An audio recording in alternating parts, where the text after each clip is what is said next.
Assalamualaikum warahmatullahi wabarakatuh. Sebelumnya perkenalkan, nama saya Mahriba Ibn Maulana dengan akhirat NIM 2066. Di sini saya akan menjelaskan sedikit tentang akuntansi transaksi salam dan salam paralel pada mata kuliah akuntansi perbankan syariah. Sebelumnya di sini saya ingin menjelaskan bahwasannya saya di sini juga belajar. Mungkin ada yang kurang dari penjelasan saya, mungkin bisa kasih saran atau masukan. Terima kasih. Baik, selanjutnya langsung pada materi yang pertama, yaitu definisi. Definisi dari salam sendiri yaitu bayar salam atau biasa disebut dengan salam merupakan pembelian barang dengan pembayaran di muka. Penyerahan barangnya itu dilakukan di kemudian hari setelah akad. Nah, biasanya salam ini digunakan untuk memfasilitasi pembiayaan suatu barang, misalnya hasil pertanian, untuk memproduksi barang tersebut. Sedangkan salam paralel sendiri merupakan jual beli barang yang melibatkan dua transaksi salam. Salam pertama dilakukan dengan pembeli dan salam yang kedua itu dilakukan dengan pihak lain atau pihak ketiga, misalnya yaitu bank. Nah, di sini ada beberapa keuntungan dalam menggunakan skema salam. Yang pertama yaitu bagi petani. Pembayaran di muka ini sangat membantu dalam memenuhi kebutuhan modal untuk proses produksi para petani. Karena petani ini karena salam ini sangat membantu bagi petani kalau pembayaran itu dilakukan di muka dan tidak langsung lunas. Nah, untuk pelunasannya itu biasanya dilakukan setelah hasil panen. Sedangkan bagi pemerintah, skema ini bermanfaat untuk mempercepat pencapaian target pengadaan pangan dan mendukung ketahanan pangan nasional. Karena ini juga sangat membantu sekali ya bagi petani. Sedangkan yang ketiga yaitu bagi pengusaha. Skema dan salam meningkatkan efisiensi dan nilai usaha karena dapat membeli produk pertanian dengan harga relatif lebih murah karena ada pembayaran di muka. Sedangkan bagi bank syariah sendiri memberikan keuntungan karena pembayaran dari pembeli dilakukan di muka sehingga resiko keterlambatan atau gagal bayar itu dapat diminimalisir. Selanjutnya ada ketentuan syar'i, rukun transaksi, dan pengawasan syariah transaksi salam dan salam paralel. Ketentuan syar'i transaksi salam dan salam paralel.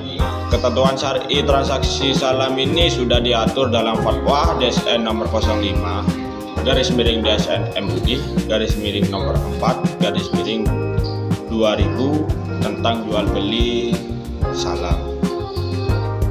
Fatwa tersebut mengatur tentang ketentuan pembayaran barang salam paralel, waktu penyerahan, dan syarat pembatalan kontrak. Nah, selain ada ketentuan syar'i, di sini ada beberapa rukun transaksi salam dan rukun transaksi salam paralel. Untuk rukun-rukun salam sendiri meliputi transaktor, pembeli atau biasanya dalam perbankan syariah disebut muslam, dan penjual atau muslah milai. Yang kedua, objek akad salam berupa barang dan harga yang diperjualbelikan dalam transaksi salam. Yang terakhir yaitu ijab dan qabul, menunjukkan pernyataan kehendak jual beli secara salam. Sedangkan untuk rukun transaksi salam paralel, berdasarkan Fatwa DSN nomor 5 tahun 2000 disebutkan bahwa akad salam kedua antara bank sebagai pembeli dengan petani sebagai penjual. Nah, ini harus dilakukan terpisah dari akad pertama. Berikutnya ada pengawasan syariah transaksi salam dan salam paralel. Dalam memastikan kesesuaian praktik jual beli salam dan salam paralel yang dilakukan dengan ketentuan syariah yang ditetapkan oleh DSN, DPS melakukan pengawasan syariah secara periodik. Pengawasan tersebut berdasarkan pedoman yang ditetapkan oleh Bank Indonesia. Nah, dilakukan untuk yang pertama yaitu memastikan barang yang diperjualbelikan tidak diharamkan oleh syariah Islam. Nah, jadi barang yang diperjualbelikan itu harus jelas dan halal. Selain kalau sudah tidak halal itu tidak diperbolehkan. Yang kedua yaitu memastikan bahwa pembayaran atas barang salam kepada pemasok telah dilakukan di awal kontrak sesuai tunai sebesar akad salam. Yang ketiga, meneliti bahwa akad salam telah sesuai dengan fatwa DSN MUI tentang salam dan peraturan Bank Indonesia yang berlaku. Yang keempat, meneliti kejelasan akad salam yang dilakukan dalam format salam paralel atau akad salam biasa.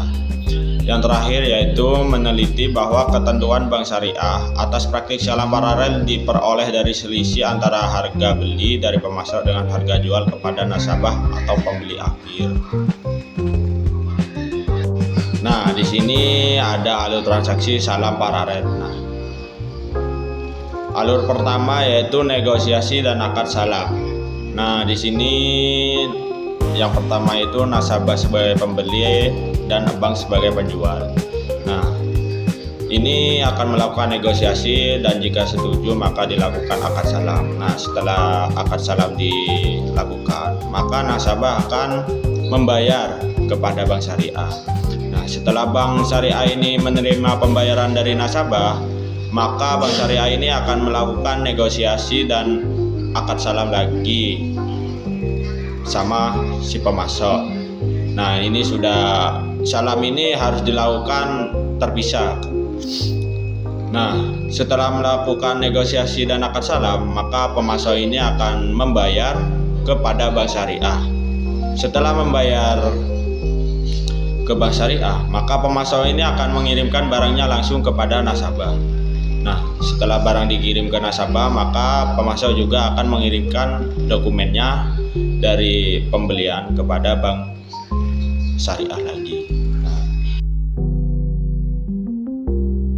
baik, di sini ada contoh perjunalan transaksi salam. Transaksi pada saat akad disepakati. Pada saat akad disepakati, pembeli diisyaratkan untuk sudah membayar produk salam secara lunas. Berdasarkan PSAK 103 paragraf 17 disebutkan bahwa kewajiban salam diakui pada saat penjual menerima modal usaha sebesar modal usaha salam yang diterima.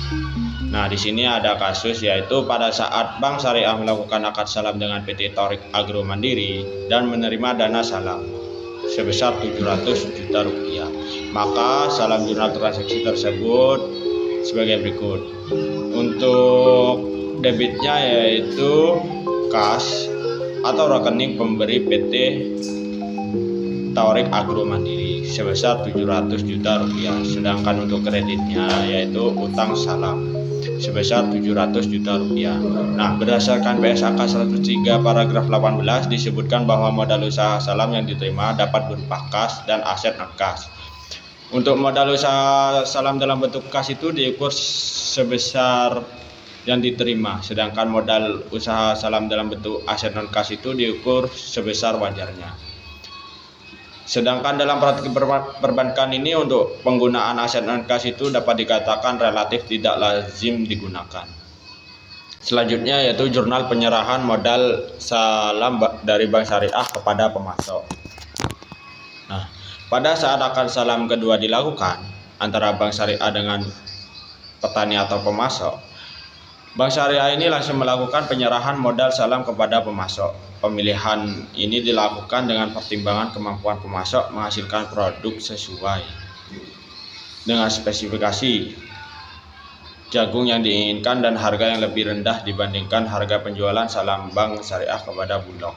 Nah, berdasarkan PSAK 103 paragraf 11 disebutkan bahwa piutang salam diakui pada modal usaha salam dibayarkan atau dialihkan kepada penjual. Modal usaha salam dalam bentuk kas diukur sebesar jumlah yang dibayarkan. Nah, di sini misalkan pada tanggal 1 Juni Bank Syariah itu menyerahkan modal berupa uang tunai sebesar 650 juta rupiah ke rekening KUD di bank, maka jurnal saat penyerahan modal salam itu sebagai berikut. Nah, untuk debitnya sendiri yaitu piutang salam sebesar 650 juta rupiah. Nah, untuk kreditnya yaitu kas atau rekening nasabah penjual sebesar 650 juta rupiah. Nah, selanjutnya yaitu untuk penjurnalan penerimaan barang pesanan dari pemasok. Berdasarkan PSAK 103 paragraf 16 disebutkan bahwa barang pesanan yang diterima diakui sebagai persediaan. Adapun waktu penerimaan produk salam dari pemasok atau petani dilakukan sesuai dengan tanggal kesepakatan. Dalam kasus 10.1 tadi disepakati penyerahan oleh KUD TM adalah pada tanggal 1 September dan 1 Desember masing-masing sebanyak 5 ton biji jagung manis hibrida. Pada saat penerimaan produk salam, sangat mungkin terjadi pembedaan antara kualitas dan nilai wajar barang dengan kualitas dan nilai kontrak. Berdasarkan PSAK 103 paragraf 13A disebutkan bahwa jika barang pesanan sesuai dengan akad, maka dinilai sesuai dengan nilai yang disepakati. Misalkan pada tanggal 1 September tahun 2000 XA dan 1 Desember 2000 XA, KUD TM menyerahkan masing-masing 50 ton biji jagung manis hibrida berkualitas nomor 2 sebagaimana yang disepakati dalam perjanjian salam. Adapun nilai wajar produk tersebut pada saat penyerahan sama dengan nilai kontrak, yaitu sebesar Rp325 juta dari 50 ton dikali 6.500 per ton. Jurnal untuk saat penyerahan produk salam dari KUD ke Bank Syariah adalah sebagai berikut. Untuk pada debitnya yaitu pendapatan produk salam sebesar Rp325 juta. Untuk kreditnya yaitu piutang salam sebesar Rp325 juta. Keterangannya yaitu penyerahan tahap pertama sebanyak 50 ton biji jagung kualitas 2 dengan kualitas barang dan nilai wajar barang sama dengan nilai kontrak. Selanjutnya pada tanggal 1 Desember untuk debitnya yaitu persediaan produk salam sebesar Rp325 juta, sedangkan untuk kreditnya yaitu piutang salam sebesar Rp325 juta. Nah, selanjutnya ada contoh jurnal dari penyerahan barang salam dari Bank Syariah kepada nasabah pembeli. Penyerahan barang salam dari Bank Syariah kepada nasabah pembeli dapat dilakukan oleh Bank Syariah sendiri atau langsung dikirim oleh pemasok atau petani kepada nasabah pembeli pada tanggal yang disepakati oleh bank dengan nasabah pembeli. Berdasarkan PSAK 103 paragraf 19 disebutkan bahwa kewajiban salam dihentikan pengakuannya pada saat penyerahan barang kepada pembeli.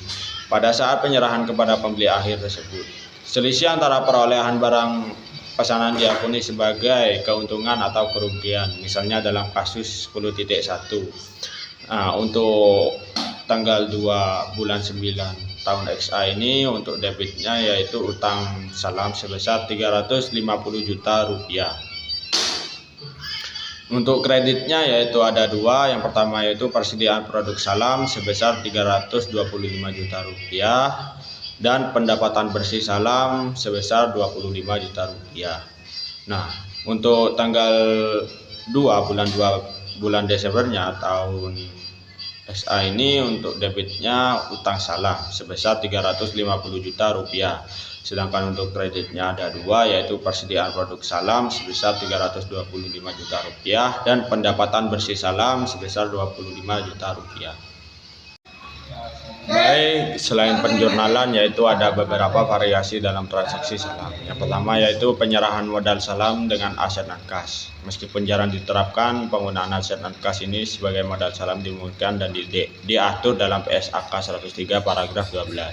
Aset non-kas sendiri diukur sebesar nilai wajar pada saat penyerahan yang dapat menimbulkan tiga variasi. Yang pertama yaitu nilai wajar sama.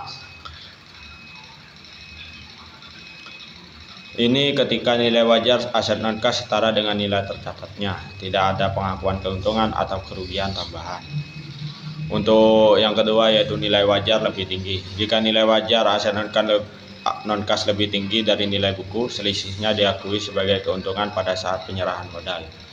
Yang ketiga yaitu nilai wajar lebih rendah. Apabila nilai wajar aset non-kas lebih rendah dari nilai buku, selisihnya diakui sebagai kerugian. Yang kedua yaitu variasi dalam penerimaan barang pesanan dari pemasok atau petani. Nah, kualitas dan nilai barang lebih rendah dari kontrak. sesuai PSAK 103 paragraf 13B nomor 2, jika kualitas barang yang diterima lebih rendah sehingga nilai wajar juga di bawah nilai kontrak, barang tersebut diukur pada nilai wajar saat diterima.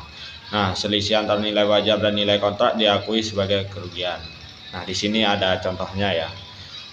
Pada 1 September tahun 2000 XA, KUDTM hanya dapat menyerahkan 5 ton biji jagung manis hibrida kualitas nomor 3. Nilai wajar produk ini sebesar 300 juta rupiah. Padahal nilai kontrak awal adalah 325 juta rupiah. Maka untuk penjurnalannya yaitu untuk debitnya yaitu persediaan salam 50 ton biji jagung kualitas 3 sebesar 300 juta rupiah. Dan kerugian penerimaan barang salam sebesar 25 juta rupiah. Nah, sedangkan untuk kreditnya atau piutang maka ditulis sebagai piutang salam sebesar 325 juta rupiah. Nah, di sini adapun kualitas dan nilai barang lebih tinggi dari kontrak. Nah, berdasarkan PSAK 103 paragraf 13B nomor 1, apabila kualitas barang yang diterima lebih tinggi sehingga nilai wajar juga melebihi nilai kontrak, barang pesanan tetap diukur sesuai dengan nilai akad atau kontrak awal yang telah disepakati. Nah, di sini ada contohnya. Pada 1 September itu KUDTM hanya dapat menyerahkan 50 ton biji jagung manis hibrida kualitas nomor 3. Nah, nilai wajar produk ini sebesar 300 juta rupiah. Padahal nilai kontrak awal adalah 325 juta rupiah. Maka untuk penjurnalannya yaitu untuk debitnya persediaan salam sebesar 325 juta rupiah. Untuk kreditnya yaitu piutang salam sebesar 325 juta rupiah. Yang ketiga yaitu pemasok atau petani gagal menyerahkan seluruh atau sebagian produk salam pada masa akhir kontrak. Nah, selanjutnya itu pelunasan piutang KUDTM dapat dilakukan melalui 2 skenario utama. Yang alternatif pertama yaitu pelunasan dengan dana kas. KUDTM melunasi piutang KORS kepada bank menggunakan dananya sendiri atau modalnya sendiri. Jurnal yang dicatat adalah untuk debitnya yaitu kas atau rekening KUDTM itu sendiri sebesar 325 juta rupiah. Untuk kreditnya yaitu piutang KORS KUDTM sebesar 325 juta rupiah. Sedangkan untuk alternatif keduanya yaitu pelunasan melalui penjualan jaminan. Nah, bank mengeksekusi jaminan atas akad salam untuk menutupi piutang. Berikut skenario hasil penjualan jaminan. Nah, di sini untuk jurnal hasil penjualan lebih kecil dari piutang, misal 300 juta rupiah, maka untuk debitnya itu kas sebesar 300 juta rupiah dan piutang KORS KUDTM sebesar 25 juta rupiah. Dan sedangkan untuk kreditnya itu piutang salam sebesar 325 juta rupiah. Nah, sedangkan jurnal hasil penjualan lebih besar dari piutang, misal sebesar 350 juta rupiah, maka debitnya yaitu kas sebesar 350 juta rupiah. Sedangkan untuk kreditnya yaitu rekening KUDTM 25 juta rupiah dan piutang salam sebesar 325 juta rupiah. Baik, selanjutnya yaitu yang keempat, pengenaan denda kepada penjual yang gagal menyerahkan produk salam bukan karena force majeure atau kejadian yang tidak terduga. Dalam transaksi akad salam, penjual memiliki kewajiban untuk menyerahkan produk yang disepakati di masa mendatang. Namun, terdapat kondisi di mana penjual gagal memenuhi kewajiban tersebut. Maka PSAK 103 memberikan panduan mengenai pengenaan denda dalam situasi demikian. Yang pertama